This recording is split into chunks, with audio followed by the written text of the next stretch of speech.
And this is our Alice. Laughter. Alice Walker. Flew all the way from London. 34 years old, ladies and gentlemen. The most talented woman in any room she has ever entered. And somehow, not a single man has ever wanted to keep her. Laughter. At 34 years old, Alice Walker sat at a VIP table in a Seoul ballroom, in a deep burgundy gown she had designed with her own hands, and listened to the woman she had called her closest friend for 20 years tell 180 strangers the one thing she had spent 3 years trying not to believe about herself. The ballroom was the kind of room that made people feel they had finally arrived somewhere. Crystal chandeliers casting gold across every surface. Tables dressed in white linen with champagne glasses that caught the light and held it. A crowd in evening wear that had come to see beauty, and was now watching something else entirely. A woman in a champagne gown at the microphone, glass raised, finger extended, pointing.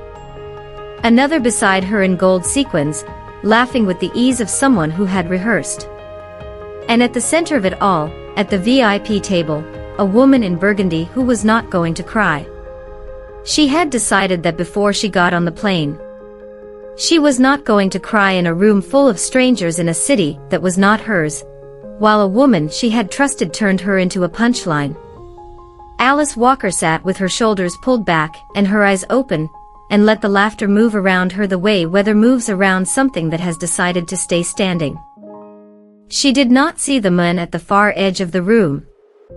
He was standing where the light did not quite reach, broad-shouldered, still, in a black three-piece suit so precisely cut it looked like it had been made in anger. He had a glass in his hand. He had not touched it once since he arrived.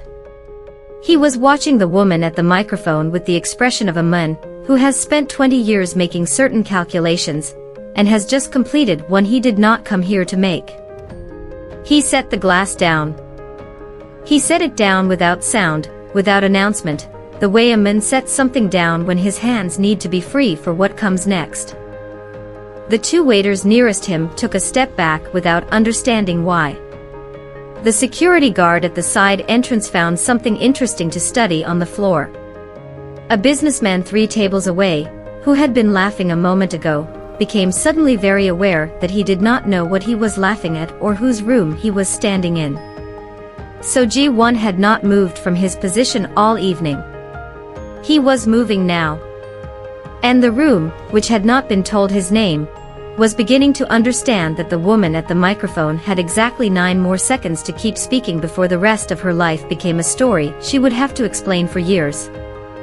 If this is your first time here, welcome. This is Midnight Mob Chronicles Vault. If you have ever been the woman in the center of a room, dressed beautifully, holding yourself together while someone who was supposed to love you turned you into a lesson for strangers, then this story belongs to you.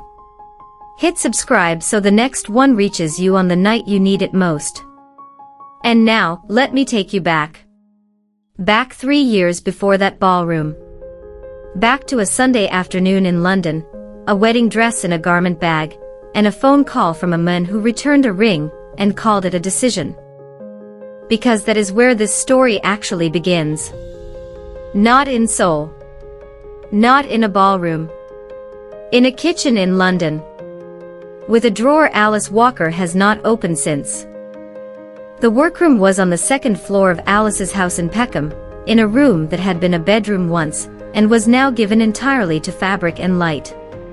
She had put in north-facing skylights herself, or rather, she had directed the men she paid to install them, standing in the center of the empty room and pointing, because that particular quality of February light was too important to leave to someone else's judgment. On a Sunday morning with the sky outside the color of unbleached muslin, Alice Walker stood at the dress form, and hemmed the last 8 inches of a wedding gown. The gown was for a woman named Clara. Clara was getting married in April. She had come to Alice's studio 4 months ago with a photograph torn from a magazine, and the absolute conviction that she knew what she wanted. She did not know what she wanted. Alice had looked at the photograph for 30 seconds, asked 3 questions, listened to the answers, and then designed something else entirely, something that understood Clara's body the way the photograph did not. Clara had cried at the second fitting. The good kind. The kind that happens when a woman sees herself clearly and recognizes something she had quietly stopped expecting. Alice smoothed the hem with her thumb. She had been working on this dress for 6 weeks. It was extraordinary. She knew it the way she knew everything about her work, not from pride but from 20 years of understanding the exact distance between what a woman believes about herself and what is actually true. She would not be at the wedding. She never was. 3 years ago, on a Tuesday afternoon that looked like every other Tuesday afternoon, her phone rang. It was Daniel. 5 years together.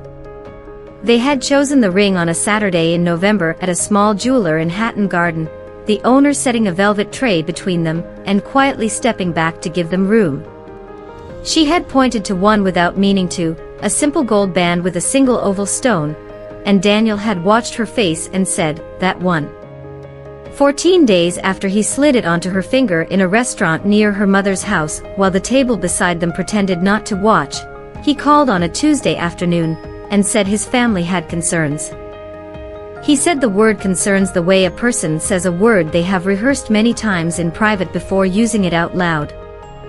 She did not ask him to explain it. She did not need to.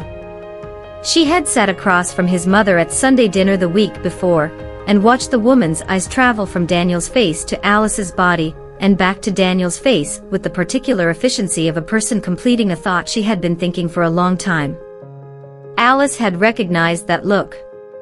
She had been recognizing it since she was 14 years old. She thanked Daniel for calling. She told him she hoped he was well. She hung up. The ring box sat on her kitchen counter for 14 days. She had not known where to put it. On the same Tuesday afternoon, she decided. She opened the drawer beneath the kitchen sink, the one where things without a category collected themselves, instruction manuals for appliances she no longer owned, birthday candles, a spare key to a lock she had since replaced, and she put the box inside. She closed the drawer. She has not opened it since. What followed was not collapse. Alice Walker did not collapse. What followed was redirection, the same precision she brought to everything else applied now to every hour that might have been spent hoping. The label grew. The waiting list grew with it. The gowns improved every year. That was the only kind of progress she permitted herself to track. The work, its quality, the women who walked out of her fittings seeing themselves the way she had always seen them. She filled her life with that. She called it enough. She was smoothing Clara's hem when her mother called. Her mother did not begin with pleasantries. She said, "Alice, Priya has invited you to Seoul. There is a gala. A fashion collective launch. You are going." She said it the way she delivered every piece of important information, not as a question, not quite as a command, but as a fact she was simply making Alice aware of the way one makes someone aware of weather. Alice looked at the dress on the mannequin. The February light came through the skylights and the gown caught it perfectly. It was the most beautiful thing she had ever made. "All right," she said. She said it before she had time to be afraid of saying it. Priya called the same evening. Alice was still in the workroom, still at the dress form, though she had stopped hemming 20 minutes ago, and was simply standing with her hands at her sides, looking at Clara's gown in the cooling light. The phone rang and she looked at the screen, and it was Priya Mehra's name in the center of it, as though the call had been waiting in a particular order for her mother to go first. She answered. "Sister." Priya's voice arrived warm and immediately familiar, the voice of 20 years of shared history. "Your mother called me. She said you're coming. I had to hear it from you directly. Are you actually coming?" There was a laugh in it. The comfortable kind. The kind that assumes the answer is yes before the question is finished. Alice said she was coming. Alice. Priya said her name the way people say a name, when they have been given the answer they wanted. I have been trying to get you to Seoul for 2 years. 2 years. The collective is going to love you. This is exactly the kind of room your label needs. The designers here, Alice, the connections alone, she kept going. Warm and expansive, the words arriving with the practiced ease of someone who has thought about this conversation before having it. We miss you. The collective needs you there. It will be good for the label. It will be good for you. Alice stood at the window and listened. She was good at listening. She had built an entire career on the particular skill of hearing not just what was said, but what the saying revealed. There was a pause before the word you. It was not a long pause. Less than a second. A breath taken a fraction too early, the kind of breath a person takes when they have rehearsed a sentence and must remember to make it sound unrehearsed. Alice heard it. She catalogued it the way she catalogued every small inconsistency, the hem that pulls, the shoulder that doesn't sit, the thing that is almost right but isn't, and then she did something she did not always do. She chose not to examine it. This was not naivety. Alice Walker had not been naive since she was 19 years old. What it was a decision made in a fraction of a second, before her intelligence could talk her out of it. Because the alternative was to keep doing what she had been doing, standing in her workroom in Peckham on a Sunday evening, listening to the February quiet, and calling that a life. Her grandmother had said something to her last Sunday. Her grandmother, Nana Bina, whom she called every Sunday without fail at 6 o'clock, who answered without preamble and spoke the way she did everything, directly, without decoration, as though she had been alive long enough to find ornamentation wasteful. She had said, Alice, the world does not open itself. You have to walk toward it, and let it find you standing there. Alice had been thinking about that sentence for 7 days. She booked the flight that night, before the call with Priya had been over for an hour. Business class, because she had earned it and because she was not going to arrive in Seoul exhausted and diminished, she was going to arrive correctly. She entered her card details with the particular efficiency she brought to every decision she had made in the last 3 years, quickly, before the part of her that knew better could intervene. Then she went to the wardrobe at the back of her bedroom. The gown was there in its garment bag, where it had been for 11 months. She had designed it for herself, the first thing she had designed for herself since Daniel, since the drawer, since she had quietly closed the door on the version of her life that included being seen. Deep burgundy satin, off the shoulder, the kind of dress that required a room worthy of it. She had made it in a week in the spring, in a burst of something she couldn't name until it passed, and then hung it at the back of the wardrobe and waited. She took it out. She laid it flat across the bed. She looked at it for a moment in the bedroom dark. Then she packed it. She sent Priya a message confirming the dates. She called her mother to say the flight was booked. She did not tell either of them about the fear, the slight unsteadiness in her hands when she entered her card details, the thing that had moved in her chest when the booking appeared on screen. She was afraid. She had been afraid before. She had always known how to carry it.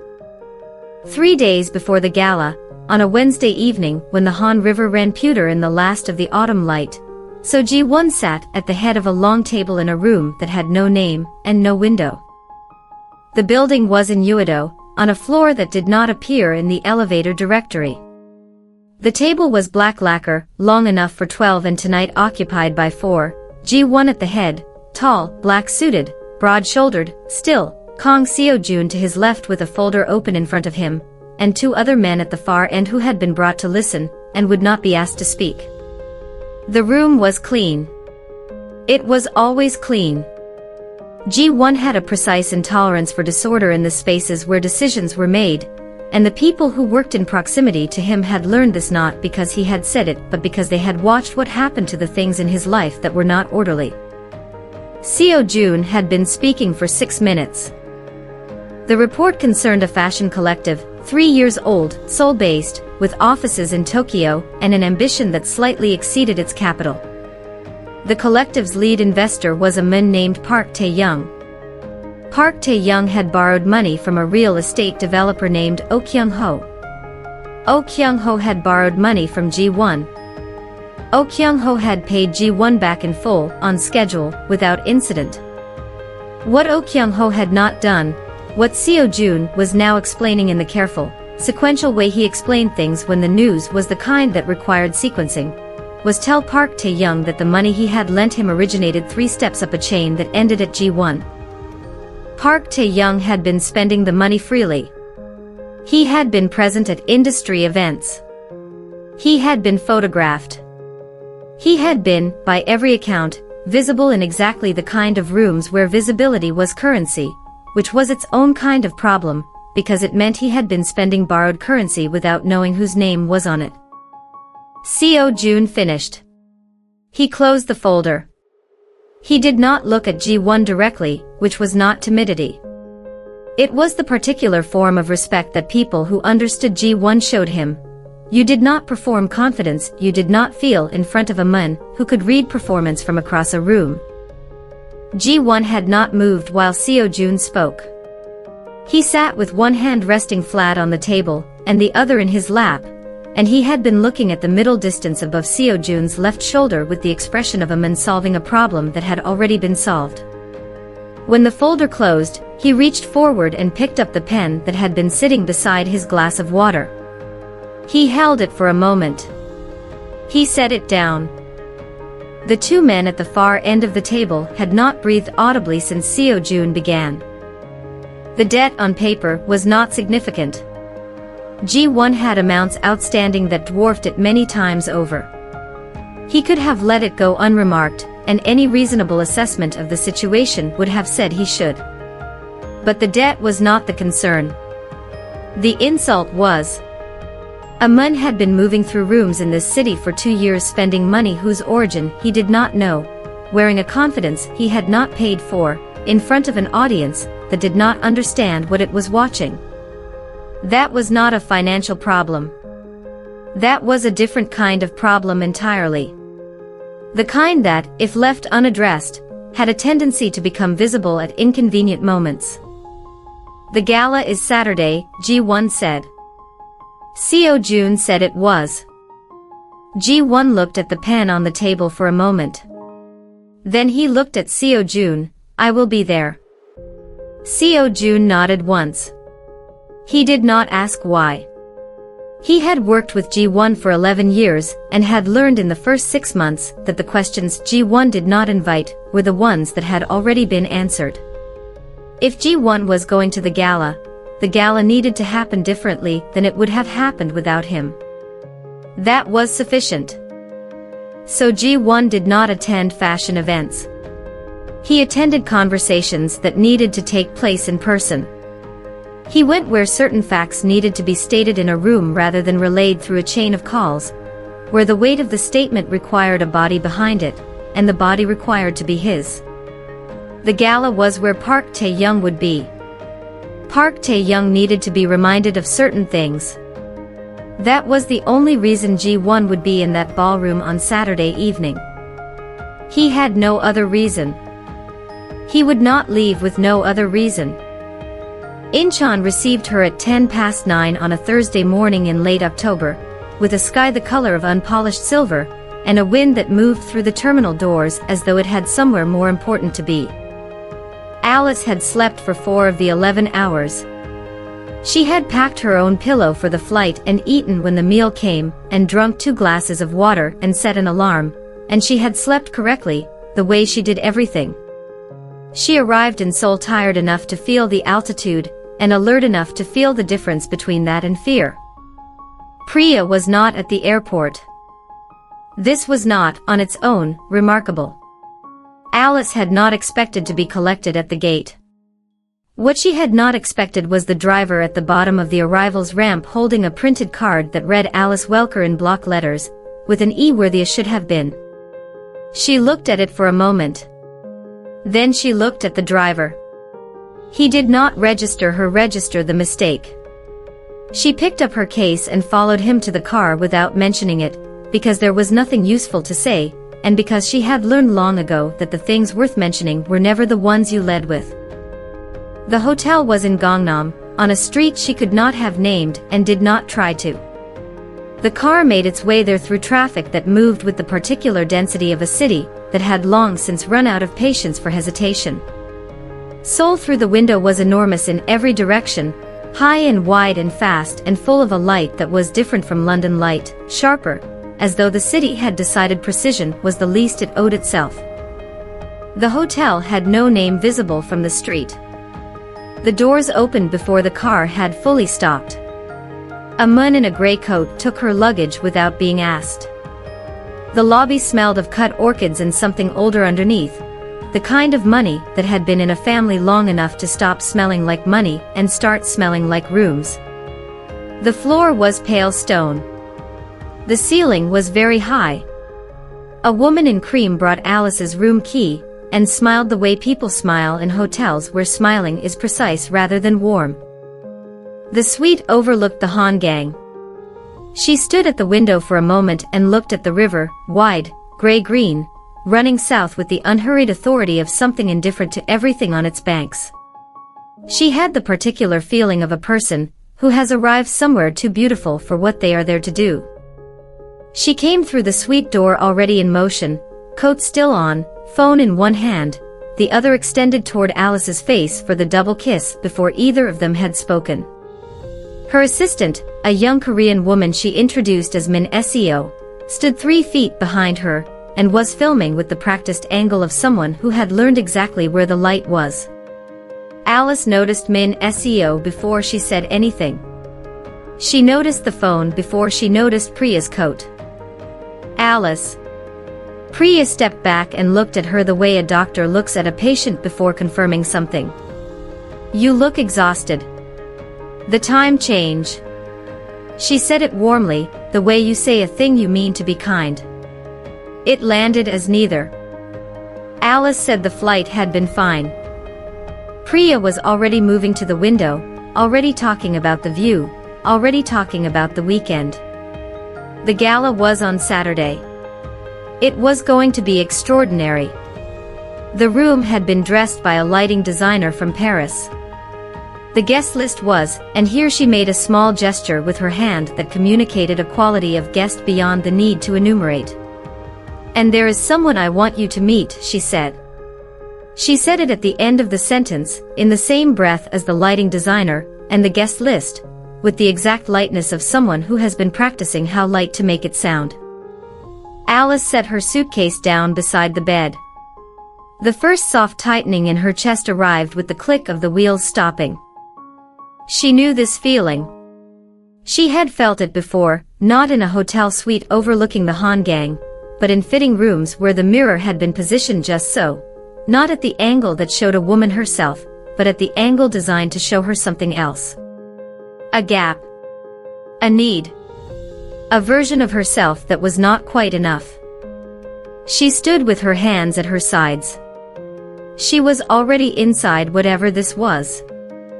Saturday arrived the way evenings arrive when something has been building toward them without permission, quietly at first, and then all at once. The ballroom was on the hotel's 3rd floor, a room designed to make everyone inside it feel they had earned the right to be there. Crystal chandeliers catching the light and refusing to let it go. Tables dressed in white linen, pale winter flowers at the center. Gold chairs. 180 guests in evening wear, moving with the practiced ease of people who had forgotten how to be impressed by rooms like this. Alice was at the center table. She had been seated there by Priya, who had brought her to the table an hour before the room filled and said, "You're beside me all night," in the warm proprietary way that Priya said most things, as a gift that was also, if you read it carefully, a boundary. The burgundy gown caught the chandelier light the way Alice had known it would. She had known because she had designed it that way, in the spring, in an empty studio, for a room she had not yet been able to name. She was naming it now. Priya stood at the microphone at 15 minutes past 8. She had been building toward this since the room was half full, the careful warmth, the hand on shoulders, the laughter that arrived just before it was invited. Alice had been watching. She had always been watching. "Ladies and gentlemen," Priya said. "Before we continue, I want to take a moment for someone who matters very much to me." She paused, and the pause was the right length, long enough to feel genuine, short enough to keep the room's attention before it could look elsewhere. "My oldest friend. A woman of extraordinary talent. Who has come all the way from London to be with us tonight. Alice Walker." The room turned. Glasses raised. Alice did not look at the glasses. She looked at Priya. Alice is 34 years old. Priya let the sentence land. She smiled with just her eyes. 34 and brilliant and beautiful and somehow, impossibly, still alone. Not for lack of men trying, I am sure. A ripple of laughter. Priya waited for it. She had learned when to wait. We thought perhaps Seoul might do what London could not. That in a new city, in a new dress, she might finally find what she has been too much of herself to keep. The smile. The held smile. The smile that knew exactly when to stop. Alice did not lower her eyes. She had been practicing not lowering her eyes in rooms like this since she was 19 years old. She kept them level and her glass level and her shoulders level, and she held herself the way she held everything that cost something, absolutely still, so that nothing could be read in the holding. At the far side of the room, a man set down a glass he had not touched. He did not walk quickly. He had never walked quickly in his life, and he was not going to begin in a room full of people he would not give that satisfaction to. So Ji-won moved through the ballroom the way he moved everywhere, at the same pace he had been moving for 38 years, which was the pace of a man who understood that arrival was the statement, not the speed of getting there. The room felt him before it saw him. A waiter stopped. A woman mid-laugh found something else to do with her face. Park Tae-young, at the far table, looked up and went the color of the tablecloth. Ji-won reached the center table. He pulled back the empty chair beside Alice. He sat down. He looked once at Priya at the microphone, and the look was not aggressive and not threatening and contained both of those things completely. "Ms. Mehra," he said. He said it at exactly the right volume for 180 people to hear without effort. "We can finish the speeches after your investor returns my call." Priya did not finish the speech. The room had 17 seconds of silence before it remembered how to be a room again. In those 17 seconds, Alice turned her head and looked at the man beside her for the first time. He was looking at Priya. When the silence ended, he looked at Alice. "Thank you," she said. Quietly. Only to him. He looked at her for a moment. Then he looked at the gown, the way a person looks at something they recognize without knowing why. "Your gown is extraordinary," he said. He said it the way you state a fact that has always been true. The way you say a thing that needed no discovering, only saying. The gala emptied itself within the hour. Alice watched it happen from the window of a taxi she had hailed herself, without telling anyone she was leaving, without returning to the table where the burgundy gown had spent the evening being seen. The city moved past the window in amber and black. She gave the driver the name of a smaller hotel she had found on her phone, while the ballroom was still reassembling itself around the empty chair where Ji-won had sat. She left no forwarding address at Priya's hotel. She did not send a message. There was nothing to say that the evening had not already said, and Alice had learned a long time ago that the people who required explanation were not the people who deserved it. The smaller hotel was in Insadong, on a narrow street that smelled of cedar and cold air. The room was a third the size of the suite. She slept better in it than she had slept in days. Seoul, she discovered in the mornings that followed, was the kind of city that thought alongside you if you let it. She had learned this kind of walking in London, on the days when a design was not yet right, when the fabric existed in her hands but the shape of the thing was still somewhere ahead of her, waiting to be found. She walked with no destination and let the city propose one. She walked early, before the streets had fully decided to be public, with her coat buttoned to the collar, and her hands in her pockets, and her mind the particular kind of open that only comes from moving without purpose through a place that does not know you. On the first morning she found a bookshop near Gyeongbokgung. It was small and deep, the kind of shop that had been organizing itself by a system only it understood for decades. He was at the back, standing at a low shelf with a large format book open across his forearm, a collection of Korean textile prints, geometric, saturated, the kind of patterns she would have stopped for herself. He did not look up when she entered. She did not acknowledge him. She moved along a different wall and looked at things she was not seeing, and she was not surprised that he was there. She had already understood, on some level she had not yet examined, that surprise was not going to be available to her in this city. She left before he did. He did not try to stop her. On the second morning she found a cafe in a lane behind Changdeokgung, the kind of place with 2 tables and a handwritten menu, and no presence on any map she had consulted. He was already sitting at the window table with a cup he had not touched. When she pushed open the door he stood. Not quickly, not performatively, but with the complete attention of a man who had been taught that a woman entering a room was an occasion. He pulled out the chair across from him. She sat in it. They spent an hour in that cafe. She could not have said afterward what they talked about, because what she remembered was not the words, but the quality of the silence between them, the particular texture of something being built rather than avoided. He paid. She did not let him pay the next time. On the third day it rained. The autumn rain came down in the late afternoon with the particular conviction of weather that has been deciding to arrive for several days, and has finally made up its mind. Alice had been walking through a quieter section of Insadong when the sky opened. She ducked under the awning of a closed ceramics gallery, and stood with her back against the door, watching the lane fill with water. He was already under the awning. She had not heard him arrive. He was simply there, the way he had been simply there in the bookshop and the cafe, present as a fact, not an event. He said nothing. He reached up and removed his jacket without haste, and held it out toward her. She started to decline.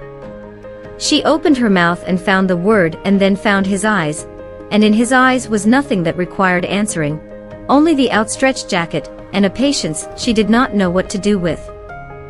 "Please," he said. One word. She took the jacket. She put it on. It was warm from him. The rain fell on the lane in front of them. The city went about its business. Neither of them spoke for a very long time. This was not silence between strangers. It had not been silence between strangers since the bookshop. The gallery was small and quiet, the kind of place that asked nothing of its visitors except that they moved slowly. Alice had not come for the art. She had come because it was the 4th morning, and she had been carrying a name since Saturday night, turning it over the way she turned a difficult seam, looking for where the tension was hiding, and she had run out of reasons to keep it in her pocket. She sat on a bench near the back of the gallery with her coat still on and her phone in her hand, and she typed the name into the search field. So G1. The first result was a profile in a Korean business publication, the English version, translated with the particular flatness that comes from a translation carefully reviewed by a lawyer. She read it. She opened the next result and the next. She read 4 news articles, 2 investigations from financial publications whose bylines she recognized as the kind that required long-term sources and institutional courage, and 1 profile written around the edges of something, a story where the subject was visible in every sentence but never named, because the journalist had understood exactly where the line was and written right up to it. She read for 45 minutes. She did not look up. When she finished, she put her phone face down on her knee and sat with her hands still and looked at the painting on the wall across from her, a wide canvas, abstract grays and deep blues, without seeing it at all. She sat like that for 10 more minutes. Then she picked up the phone. She stood. She walked out of the gallery into the cold morning. He was on the pavement in front of a row of ginkgo trees, standing with his hands in his coat pockets and his eyes on the street, as if he had been waiting for a bus he had been told might be late. The trees had turned. The pavement beneath them was laid with yellow leaves, small and precise, the way ginkgo leaves always fall, all at once, in 1 or 2 days, as if the tree has made a decision and sees no reason to reconsider. She stopped in front of him. "Tell me who you are," she said. He looked at her for a moment. Then he opened the door of the black car behind him. She had not registered it before, had not registered the driver who had been sitting in it for however long G1 had been standing outside, and held it without gesture, without instruction. An opening, not a command. She got in. He told her in the back of the car, on a side street off Changdeokgung, with the engine running, and the heater on, and the city making its quiet noise beyond the glass. He told her without softening the language, and without performing shame, and without asking her for anything in exchange. He told her what he was and what that required of him, and what it had required of people around him, including the men whose instruction, delivered 3 weeks ago in 11 words to a person whose name she did not need to know, had ended a negotiation that no longer needed to continue. He said the word ended the way you say a word when you have decided to be precise about it. She listened. She asked no questions. She did not look away from his face. When he finished, she sat with it for a long time. Outside, the city continued to be the city. Then she said, "I cannot be with you." She said it quietly. She said it to his face, looking at him, in the same voice she used for everything that was true and cost something to say. She meant it the way she meant everything, completely, without decoration. She got out of the car. The pavement under the ginkgo trees was still covered in yellow. She walked back toward Insadong without looking behind her, because she had learned a long time ago that you did not look back at the things you had already decided, or the deciding became a question. In her room, she opened her laptop. She booked the first available flight. The departure was 6 o'clock the following morning. She entered her card details. She did not hesitate. She had been practicing not hesitating since she was 21 years old, which was the age at which she had first understood that hesitation was just fear with better posture. She set an alarm. She put her suitcase on the bed. She had been packing for 10 minutes when she understood that she was crying. She had not cried in a room by herself in 3 years. The car turned off the highway at 5:15. Alice was sitting with her hands in her lap and her luggage in the boot, and the city still dark outside the window when she understood that the turn was wrong. The driver had been provided by the hotel, the same black car service that had collected her from Incheon 4 days ago, and she had gotten into the back seat at 4:50 a.m. with her case packed and her coat on and her face set for whatever the airport required of her. The doors locked at 5:16. She heard the click. She noted it. She did not reach for the handle immediately, because she had learned a long time ago that the first response to any crisis was the one that determined whether it became a larger one. She looked at the back of the driver's head. He was on the phone, speaking quietly in Korean, and he did not look at her in the mirror. She put her phone in her coat pocket. She put her hands in her lap. She was sitting in a private room above a restaurant in Gangnam by 6 o'clock. The room was well lit and clean, with a long rectangular table and pale wood walls and the particular neutral comfort of a space that had been designed to contain difficult conversations without the difficulty showing in the walls. A woman brought tea.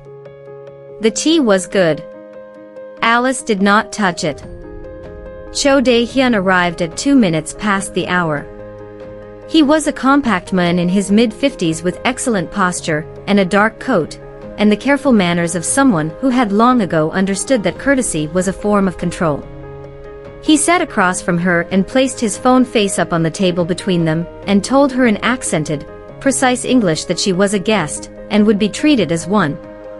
He told her that So Ji-won was going to receive a phone call at noon, and that the nature of his response to that call would determine the nature of Alice's afternoon. He said it the way a person reads from a prepared text, not from a card, but from something he had rehearsed until it no longer required the card. When he finished, Alice looked at him for a moment. She put both hands flat on the table. She looked at his face. "You have made a very specific mistake," she said.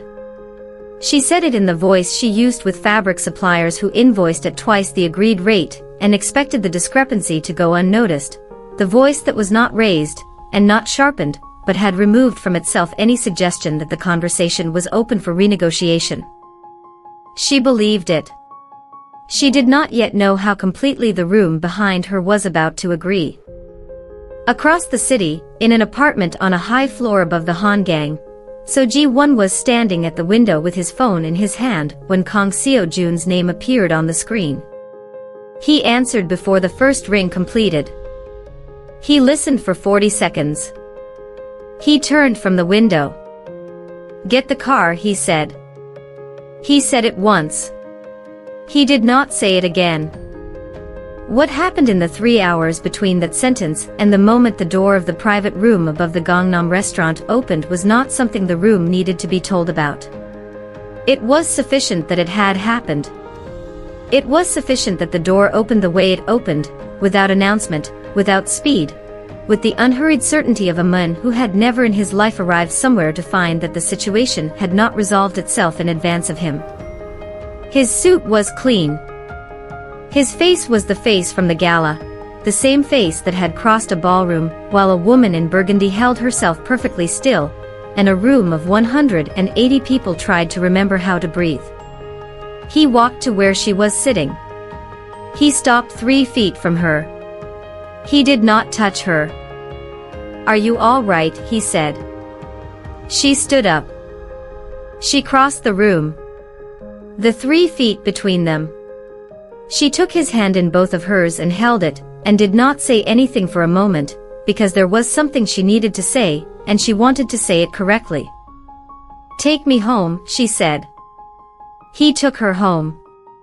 He took her in the back of the black car through the early morning city, through the streets of Seoul going pale and gold in the first light, and she watched the city through the window, and did not sleep. She did not mean London. Suk-won made his move on a Thursday. It came through a legal firm with a clean website, and no meaningful history, citing a breach of contract claim against Morgan events connected to the Meridian Crest agreement Isabella had never signed. The claim was constructed to look legitimate from a distance, specific enough to require response, vague enough to resist quick dismissal. It was the kind of move designed not to succeed in court, but to cost her time and money and focus while pressure was applied elsewhere. Patient, calculated, and aimed precisely at someone already managing too many fronts. What Suk-won had not accounted for was that Isabella had stopped waiting for things to happen to her some time ago. 3 weeks earlier she had taken a meeting. Not the 2 o'clock that Tae-jun had called to stop, a separate one, arranged quietly through the same channel, framed as a follow-up from the cancelled appointment. She had gone alone.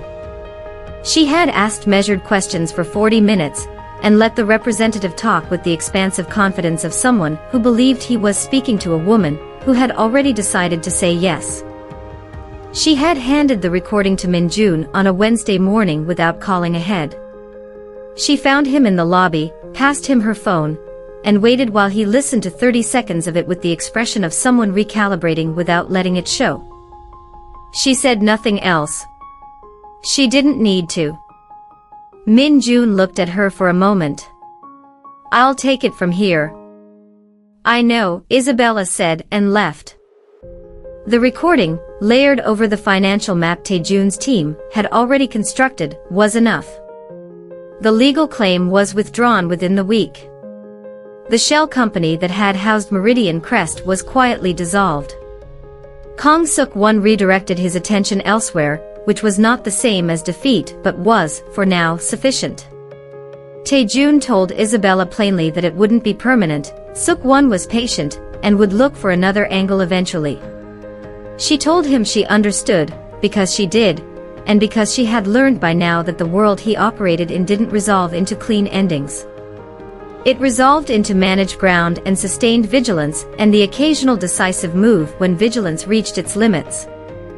She found she could live with that.